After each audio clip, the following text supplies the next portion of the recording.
안녕하십니까 여러분. 저는 단국대학교 의생명공학부 조정희 교수입니다.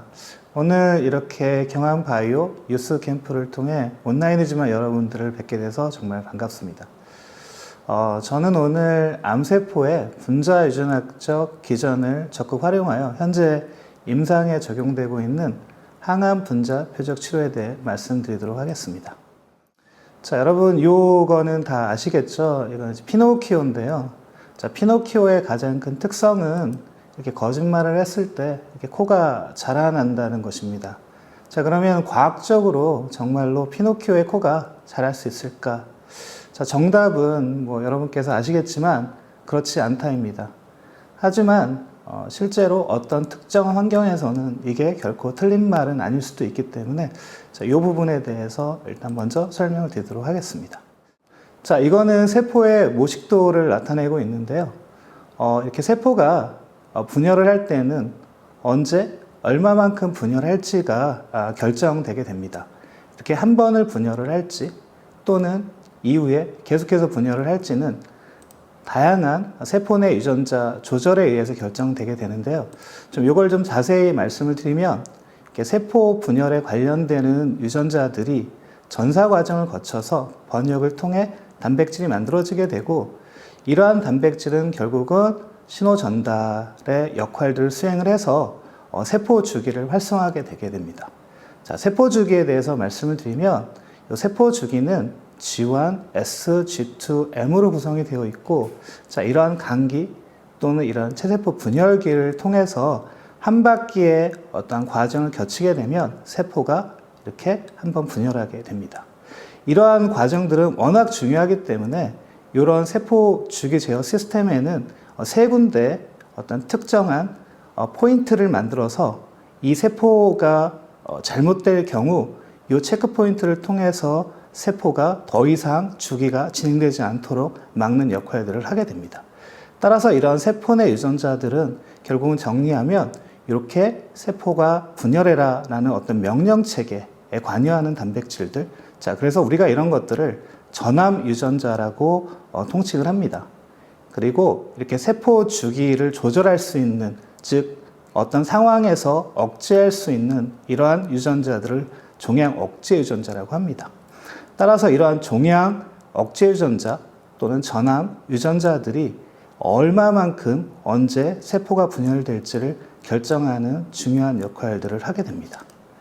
자, 하지만 이러한 조절 유전자들이 어떤 환경에서 변이가 일어나게 되면 결국 이제 유전자가 고장이 나게 됨으로 해서 비이상적으로 세포가 분열되게 되고 결국은 이런 과정을 거쳐서 종양이 발생하게 됩니다. 다시 한번 말씀을 드리면 이렇게 세포 조절 유전자의 변이가 발생하게 되고 이 변이를 통해서 만들어지는 단백질들은 원래 정상과는 다르게 계속해서 세포 분열을 촉진하게 되고 이를 통해 세포 주기가 활성화하게 되게 됩니다. 이러한 어떠한 다른 기능의 이상이 생겼을 때에는 이렇게 앞서 말씀드렸듯이 중요하게 어떤 세포 주기를 조절할 수 있는 체크 포인트가 붕괴가 됨으로 해서 이 세포 주기가 계속해서 진행하는 경우도 여기에 해당할 수 있습니다. 따라서 이러한 지속적 세포 분열, 종양이 발생한다고 할 때에는 저희 과학자들이 생각할 때에는 즉 발암 유전자로 변환되거나 아니면 종양을 억제할 수 있는 이런 유전자들이 고장이 남으로 해서 세포가 비이상적으로 자라게 된다, 분열하게 된다라는 게 전체적인 종양 발생의 중요한 유전적 기전으로 생각하고 있습니다. 자, 그러면 이 부분을 다시 한번 정리를 하게 되면 세포 분열은 다양한 조절 유전자에 의해서 언제 얼마만큼 진행될지가 결정이 되고 조절에 관여하는 크게 두 가지 유전자는 바로 전암 유전자 또는 종양을 억제하는 유전자, 이 두 개의 밸런스에 의해서 세포가 조절되게 됩니다. 하지만 이런 유전자가 고장이 나서 암 유발 유전자로 변환하거나 아니면 종양 억제 유전자가 더 이상 세포 주기를 조절하지 못하는 상황이 되게 되면 결국은 세포가 지속적으로 분열을 통해서 종양이 발생하게 된다라고 말할 수 있습니다. 요거를 조금 더 이제 자동차로 좀 비교했던 그림들이 있는데요. 자, 정상 같은 경우는 전압 유전자, 종양 억제 유전자가 굉장히 밸런스를 잘 맞추고 있기 때문에 우리가 자동차가 잘 컨트롤될 수 있는 반면에 종양세포의 경우는 이렇게 전압 유전자가 발암 유전자로 변하게 돼서 즉 엔진이 과부하가 생긴다거나 아니면 브레이크 자체가 고장이 남으로 해서 자동차가 더 이상 컨트롤되지 못하고 즉 사고가 나는 즉 종양 발생이라는 어떤 측면하고 유사하기 때문에 저희가 이렇게도 비교할 수 있을 것 같습니다. 자, 그렇다면 이렇게 다양한 유전적 변이에 의해서 결국은 비이상적 세포 분열 유도 종양 발생이라는 모델을 저희가 생각할 수 있는데요. 자, 그럼 어떠한 경우에 의해서 이런 유전적 변이가 생길지를 과학자들은 이제 많은 연구를 통해서 규명을 했고요. 간단하게 말씀을 드리면 요거는 염색체를 나타내고요. 결실 또는 염색체가 이렇게 다시 반복되는 중복 또는 뒤집히는 여기 또 DNA 수준에서의 돌연변이 또는 특정 염색체가 이렇게 끼어 들어갈 수 있는 삽입 또는 서로 교환하는 과정에서 발생하는 유전자 융합 등으로 이제 설명을 할 수 있습니다. 자, 그러면 이렇게 기능 이상이 되어 있는, 즉 이런 유전적 변이에 의해서 기능 이상이 되어 있는 단백질들이 전체적인 종양을 유발한다라고 할 때 저희가 이러한 기능 이상 조절 단백질을 어떤 특정한 표적 약물을 통해서 기능을 억제한다라고 하면 결과적으로는 비이상적인 세포 분열을 억제할 수 있고 결과적으로 궁극적으로 종양을 치료할 수 있다라는 이러한 어떤 논리가 성립되고요. 이게 바로 뒤에 가서 조금 더 말씀을 드리겠지만 바로 분자 표적 치료의 어떤 기본적인 핵심 전략이라고 말씀을 드릴 수 있겠습니다. 자, 그러면 중요한 거는 도대체 어떤 유전자가 어떠한 변이가 생기는지를 밝히는 게 어떤 암의 기전 또는 항암 분자 표적 치료의 중요한 하나의 핵심적인 사안일 텐데요. 보시면 이렇게 정상 조직과 종양 조직 간에 서로 다른, 즉 종양 조직에만 특이적으로 나타나는 유전자를 발굴하는 게 가장 핵심적인 내용 중에 하나입니다. 예전에는 이렇게 종양 조직에 존재하는 유전자의 변이를 찾기가 굉장히 어려웠습니다. 하지만 근래에 들어서 이렇게 차세대 염기 서열 분석법이라는 방법을 통해서 저희가 대단위로 이 종양 조직에 있는 유전체를 분석을 통해서 종양 조직에만 존재하는 어떠한 발암에 연관되는 유전자를 발굴할 수 있고요. 이 차세대 염기서열 분석법은 좀 복잡하기 때문에 아마 여러분들이 다른 경로를 통해서 조금 더 접하면 좋을 것 같습니다. 자, 그러면 실제로 이렇게 대단히 종양 유전체 분석을 통해서 환자에게 어떤 특정 유전자가 고장났을 때 암이 유발되는지에 대한 예를 좀 말씀드리도록 하겠습니다. 이 연구는 저희 연구팀에서 수행했던 결과들이고요. 여기 보시면 이제 이렇게 뇌종양 환자들의 어떤 조직들의 유전체를 분석을 통해서 저희가 앞서 얘기했던 종양 억제 유전자가 이 환자에서는 높은 빈도로 고장이 나 있는 것들을 확인을 했고요. 또한 앞에 말씀드렸던 전발암 유전자가 발암 유전자로 변화했던 EGFR이라는 유전자가 어떤 증폭을 통해서 발암 유전자로 변하는 어떤 사실들을 발견을 하였습니다. 즉, 이렇게 종양 억제 유전자가 고장이 나고 발암 유전자가 증폭이 됨으로 해서 이 두 가지의 상호작용에 의해서 뇌종양이 발생됐다는 사실을 이 결과는 잘 제시하고 있습니다. 자, 그러면 이번에는 앞서 설명드렸던 이런 배경들을 통해서 분자 표적 치료에 대한 개념들을 설명드리도록 하겠습니다. 자, 예전에는 이렇게 환자가 이렇게 있을 때 이 환자 개개인의 구분하지 않고 방사선 치료나 화학요법을 통해서 계속 이제 지속적으로 자라고 있는 암세포들의 분열을 억제해서 종양을 치료하는 방법을 택했다라고 하면 현재는 앞서 설명드렸듯이 차세대 염기서열법의 발전을 통해서 이제는 각각의 환자들이 갖고 있는 유전체를 저희가 정확하게 분석할 수 있는 능력들을 갖고 있습니다. 따라서 이러한 기술에 근거해서 조사를 해봤더니 모든 동일한 폐암 환자지만 각각 개별 환자들이 갖고 있는 고장난 어떤 유전적 변이들은 다르다는 걸 알았고요. 이를 기반으로 해서 앞서 설명드렸듯이 고장난 유전자를 표적할 수 있는 약물들을 통해서 환자를 치료하는 이런 방법들이 바로 분자표적 치료의 핵심적인 내용입니다. 다시 한번 보시면 이렇게 분홍색을 갖고 있는 환자는 예를 들면 분홍색의 어떤 유전자가 고장이 났기 때문에 이 환자들은 분홍색의 어떤 고장난 유전자를 표적해서 억제할 수 있는 약물을 투여하게 되면 굉장히 반응성이 좋고요. 다른 환자들은 파란색 유전자가 고장이 났기 때문에 파란색 유전자를 억제할 수 있는 어떤 약을 통해서 이 환자를 치료하는 이런 방법들, 즉 개인이 갖고 있는 고장난 유전자를 정확하게 우리가 파악을 해서 그 환자의 가장 적합한 약제를 통해서 환자별로 맞춤 치료하는 이러한 방법들이 현재는 임상에 적용되어 있습니다. 자, 그러면 이런 항암 분자표적 치료 전략에 대한 예시로서 만성 골수성 백혈병에 대해서 말씀드리겠습니다. 이 과학자들이 이러한 만성 골수성 백혈병 환자들의 골수에서 앞서 설명드렸던 유전체 분석을 해봤더니만 크로모즘 9번하고 22번이 서로 융합된 형태로 나타나서 BCR-ABL이라는 원래 정상세포에는 존재하지 않는 그런 단백질들이 만들어지게 되고 이 단백질이 바로 세포 분열을 굉장히 많이 촉진시켜서 결국 이 골수가 무한 증식하는 형태로, 즉 이런 경로에 따라 백혈병이 유발되게 됩니다.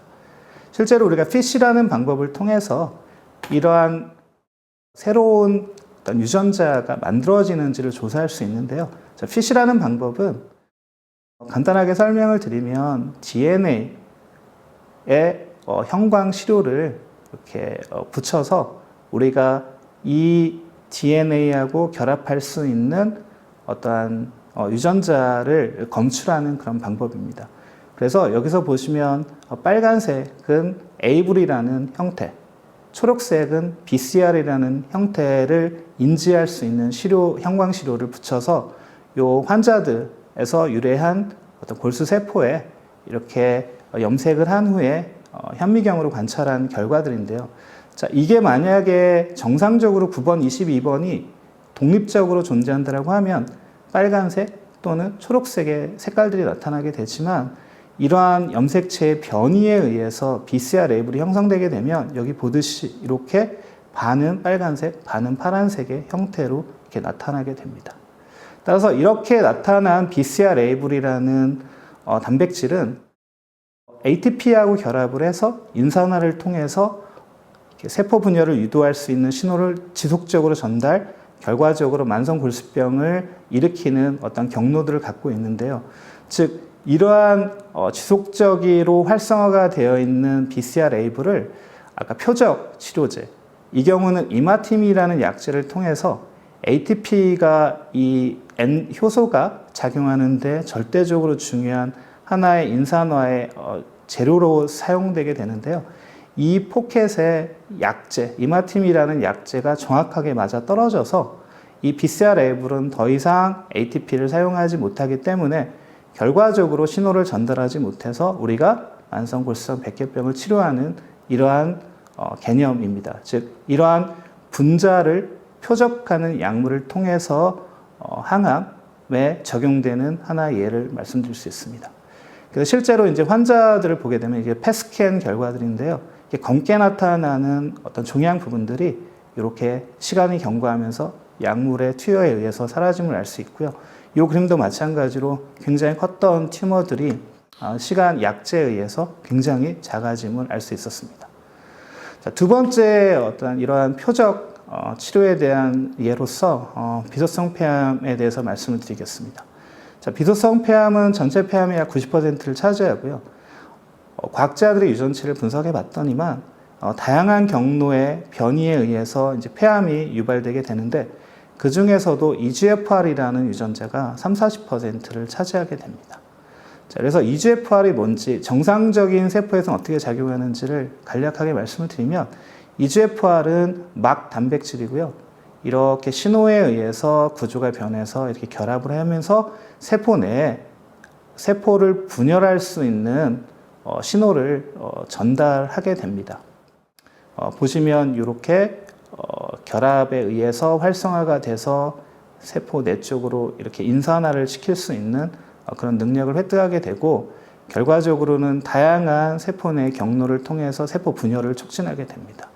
이러한 그 세포 분열에 돌연변이가 생기게 되는데요. 앞서 돌연변이가 생기는 경우들의 경로들 중에 바로 이렇게 구조를 이제 변화시키게 되는데요. 변화시키게 되면 외부의 어떤 신호가 없이도 스스로 결합을 통해서 세포 내부로 분열의 신호들을 지속적으로, 즉 스위치가 한번 켜지고 꺼지고 하는 과정 없이 계속해서 스위치가 켜져 있는 상태로 변환하게 됩니다. 따라서 정리하면 EGFR에 이렇게 돌연변이가 생기게 되면 구조적으로 문제를 일으켜서 세포주기 활성화, 세포 증식을 통하게 되고, 이러한 돌연변이 EGFR을 특정한 약물을 통해서 활성화를 억제하게 되면 결국은 저희가 이렇게 세포 증식을 억제할 수 있는 이런 전략이 바로 EGFR 돌연변이 항암 분자 표적 전략이라고 할 수 있습니다. 자, 그러면 이런 약제들에 대해서 간단하게 말씀을 드리면, 제페틴이라는 약제들인데요. 이 약제는 ATP에 붙는 부분에 강력하게 붙음으로 해서 더 이상 ATP가 돌연변이 EGFR에 붙어서 세포를 분열할 수 있는 신호를 전달을 억제하는 그런 방법들이고요. 자, 이렇게 약제를 통해서 폐암 환자들에 대한 임상적인 결과들인데요. 보시면 치료 전에는 굉장히 컸던 폐암의 조직들이 이러한 분자표적 약제를 통해서 굉장히 작아짐을 확인할 수 있었습니다. 자, 그렇다면 앞서 제가 두 가지의 어떤 임상의 적용에 대해서 말씀을 드렸는데, 그러면 이게 왜 암을 치료할 수 있는 데까지 이르지 못할까라는 부분에 대해서, 즉 현재 분자표적 치료제의 한계성에 대해서 간략하게 말씀을 드리겠습니다. 자, 앞서 말씀드렸듯이 이렇게 표적 치료를 통해서 이렇게 암이 굉장히 작아지게 되는데요. 하지만 이러한 효과들은 오래 지속되지 못합니다. 약 6개월 정도 되게 되면 이렇게 내성이 유발되게 돼서 다시 환자들한테 재발이 일어나게 되고요.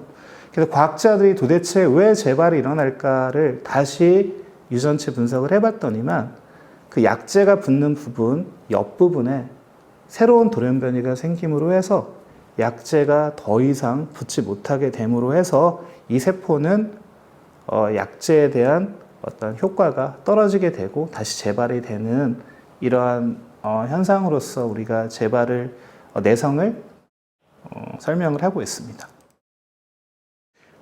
그래서 초기에 EGFR을 갖고 있는, EGFR 돌연변이를 갖고 있는 환자들에게 EGFR 표적 치료제를 투여하게 되면 굉장히 효과가 좋아지게 되고요.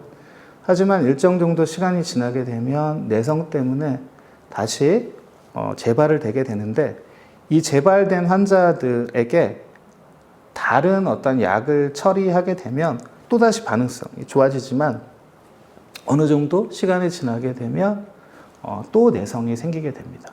즉 현재는 이러한 약제들을 1세대 약제라고 부르고요.